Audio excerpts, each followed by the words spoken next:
Wacana mengembalikan Undang-Undang KPK seperti sebelum direvisi pada tahun 2019 pertama kali dilempar Ketua KPK periode 2011-2015 Abraham Samad.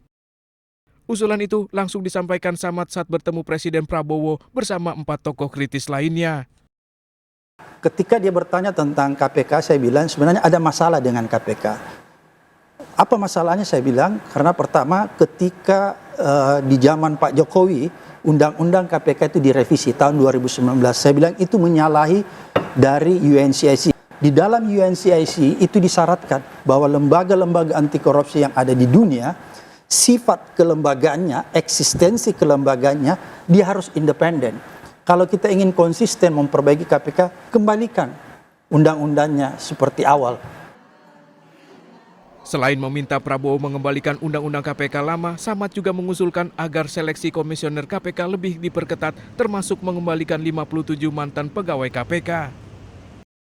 Sejak wacana itu dilemparkan Samad, sejumlah tokoh langsung mengamininya, salah satunya Presiden ke-7 Joko Widodo. Jokowi bahkan menyebut jika revisi Undang-Undang KPK bukan hanya pemikirannya, melainkan inisiatif DPR. Ya, saya setuju, bagus. Karena itu dulu inisiatif DPR loh, jangan keliru ya, inisiatif DPR. Tanggapannya bahwa itu direvisi waktu pemerintahnya Pak Jokowi itu seperti apa? Ya memang saat itu atas inisiatif DPR direvisi. Pak, tapi saya nggak tanda tangan. Pak, termasuk itu kan nanti juga diusulkannya soal pemilihan ketua KPK yang baru, termasuk yang diusulkan presiden. Ya sesuai ketentuan aturan yang ada aja lah. Undang-Undang KPK direvisi tahun 2019 atau di era pemerintahan Jokowi Ma'ruf Amin, publik menilai akibat direvisi KPK semakin kehilangan taringnya dalam memberantas korupsi di Indonesia.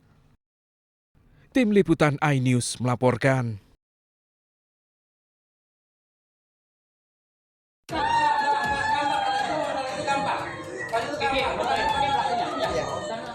Pelaku yang masih di bawah umur diamankan warga setelah menghabisi nyawa kakaknya di rumahnya di Jalan Puskesmas, Kelapa Gading Timur, Kelapa Gading, Jakarta Utara pada Selasa sore. Petugas dibantu warga mengevakuasi korban Muhammad Amar Robani, 22 tahun yang mengalami luka parah di kepala karena dipukul palu oleh adiknya yang masih berusia 15 tahun. Sempat dilarikan ke rumah sakit Gading Pluit, namun nyawa korban tidak dapat diselamatkan. Saat kejadian, warga mendengar teriakan minta tolong dari dalam rumah. Saya kebetulan lagi di rumah, ibunya itu keluar, teriak-teriak, minta tolong. Lah, saya ngelihat ke situ, tahu-tahu anaknya udah tergeletak, kakaknya. Itu udah berdarah semua itu. Di mana bang? Di berdarah yang di kepala? Di dalam, ya kepalanya. Polisi menggelar olah TKP dan memasang garis polisi di lokasi kejadian. Polisi masih menyelidiki motif penganiayaan, namun dugaan sementara pelaku tega aniaya kakaknya karena cemburu orang tua pilih kasih. Sekarang masih dalam proses penyidikan, sedang dalam proses di rumah sakit. Korban perempuan atau? Ya, dua-duanya? Jenis kelamin laki-laki ya? Siap. Masih di bawah umur. Yang mananya? Anak masih di bawah umur. Yang korbannya itu pelakunya izin? Pelaku. Korban dibawa ke rumah sakit Polri untuk dilakukan otopsi, sementara pelaku dibawa ke unit perlindungan perempuan dan anak Polres Jakarta Utara untuk diperiksa lebih lanjut. Dari Jakarta, Sofian Firdaus, iNews melaporkan. Tunggu-tunggu selama 4 bulan ke belakang nyampe juga. Ini paket bukan sembarang paket, isinya adalah sebuah dokumen yang penting banget yang merubah nasib dan masa depan anak-anakku. Kita buka ya. Arya Irwantoro, suami Dwi Sasetia Ningtyas, influencer yang membuat heboh dengan konten pamer paspor British Citizen anaknya, diwajibkan mengembalikan dana LPDP oleh Menteri Keuangan Purbaya Yudi Sadewa. Arya Irwantoro diduga belum memenuhi kewajiban pengabdian sesuai skema 2N+1, yaitu kembali dan berkontribusi di Indonesia selama 2 kali masa studi ditambah 1 tahun setelah lulus. Arya menempuh studi S2 dan S3 dengan pendanaan LPDP hingga meraih PhD dari Utrecht University pada tahun 2022 lalu dan melanjutkan riset postdoktoral di University of Exeter. Menteri Keuangan Purbaya menyebutkan bahwa pihak LPDP telah berkomunikasi dengan Arya dan ia menyebut bersedia mengembalikan dana beasiswa beserta bunganya. Itu uang dari pajak dan sebagian dari utang yang kita sisihkan untuk memastikan SDM kita tumbuh. Tapi kalau dipakai untuk penghina negara ya kita minta uangnya dengan bunganya kalau gitu. Nanti saya akan blacklist dia. Di seluruh pemerintahan nggak akan bisa masuk.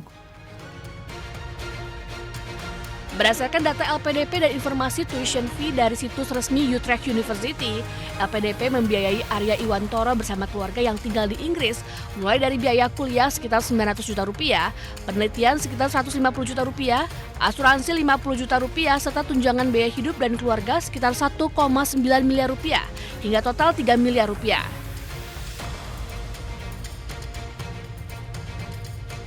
Sementara untuk biaya S3, biaya kuliah Rp0 karena dibiayai universitas. Penelitian sekitar 300 juta rupiah, asuransi 4 tahun sekitar 100 juta rupiah, tunjangan dan biaya hidup sekitar 4,3 miliar rupiah, sehingga total 4,7 miliar rupiah. Jadi total keseluruhan 7,7 miliar rupiah. I know the world seems unfair, tapi cukup aku aja yang WNI, anak-anakku jangan. Kita usahakan anak-anak dengan paspor kuat WNA itu. Let's go. Usai viral di media sosial, Sasetia Ningtyas pun mengunggah tulisan permohonan maaf. Ia menyebut video tersebut dibuat sebagai bentuk rasa kecewa dan frustasi sebagai WNI terhadap kondisi Indonesia. Tim Liputan, iNews melaporkan. Baik. Terakhir Pak Sudarto, BPPK. Dalam konferensi pers APBN kita di kantor Kementerian Keuangan Jakarta Pusat Senin kemarin, PLT Kepala Badan Pendidikan dan Pelatihan Keuangan Kemenkeu Sudarto melaporkan 44 penerima beasiswa LPDP mangkir dari kewajiban mengabdi di Indonesia. Dari jumlah tersebut, 8 orang telah diberi sanksi wajib mengembalikan dana beasiswa yang diterima, sementara 36 orang lainnya masih dalam proses pemeriksaan. Kami sudah melakukan penelitian terhadap mungkin lebih dari 600 ya awalnya, dan dari jumlah tersebut yang sudah ditetapkan sanksi ya, termasuk pengembalian itu 8 orang, 36 lagi sedang dalam proses. Memang dari laporan-laporan tersebut misalnya terdapat yang masih dalam masa magang ya, di mana saat ini LPDP memberikan kesempatan untuk magang dan juga membangun usaha selama 2 tahun di luar negeri sesuai dengan ketentuan yang ada di buku pedoman penerima beasiswa. Kemudian ada yang sudah selesai masa pengabdian ataupun mendapatkan penugasan dari kantornya.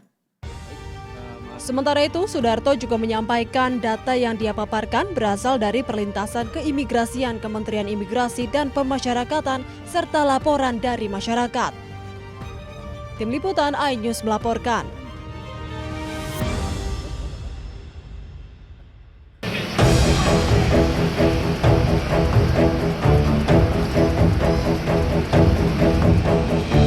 Kericuhan pecah di Mapolda DIY setelah ratusan mahasiswa menyerbu dan melempar dan merusak pagar sisi timur Mapolda pada Selasa malam. Selain itu, pengunjuk rasa juga mendobrak pintu pagar dan merusak pelang nama Mapolda DIY. Dalam aksinya, mahasiswa mengecam sejumlah aksi kekerasan yang dilakukan polisi di beberapa daerah, salah satunya di Tual, Maluku.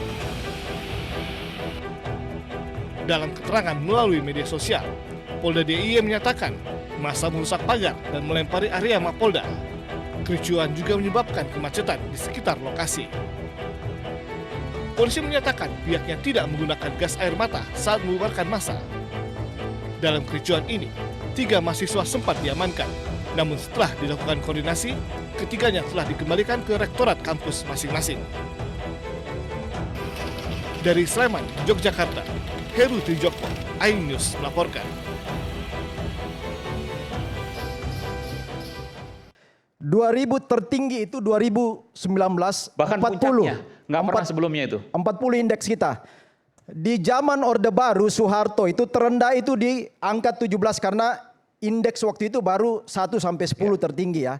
Di tahun 2012 indeks itu sudah pakai angka 1 sampai 100 ya. Nah, tahun 2019 tahun 97,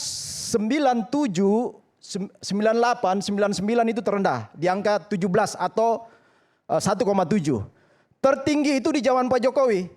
Mulai dari 2015 ya. Ini 2019, 18, 17, 16, 15 itu naik terus. Ya. Jadi itulah rekor Sebentar. indeks korupsi kita tertinggi di zaman Ini Pak sebuah Jokowi. fakta, tapi Bung Ferdinand tadi sempat tertawa. Tapi ini fakta loh Bung Ferdinand. Ya, ini Jadi indeks ini bukan persepsi buat-buatan korupsi loh. rapot naik di zaman Pak Transparansi Jokowi. internasional punya data. bahwa itu adalah kinerjanya Jokowi kalau yang baik-baik. Ya, enggak kan? gini. Itu aja. Saya mau menjelaskan Kalau yang jelek-jeleknya bahwa mereka nggak mau itu Jokowi. Oke. Yang baiknya diklaim Jokowi. Wes. Bukan klaim Jokowi, tetapi di pemerintahan Jokowi kalau dikatakan Jokowi memperlemah KPK itu salah besar karena kita bicara data. Satu ya. Silakan ini data. Tertinggi 40 nih undang-undang KPK masih undang-undang yang lama. Artinya Makanya lihat situ. naik ini semua KPK berdasarkan undang-undang KPK ketika itu sangat independen.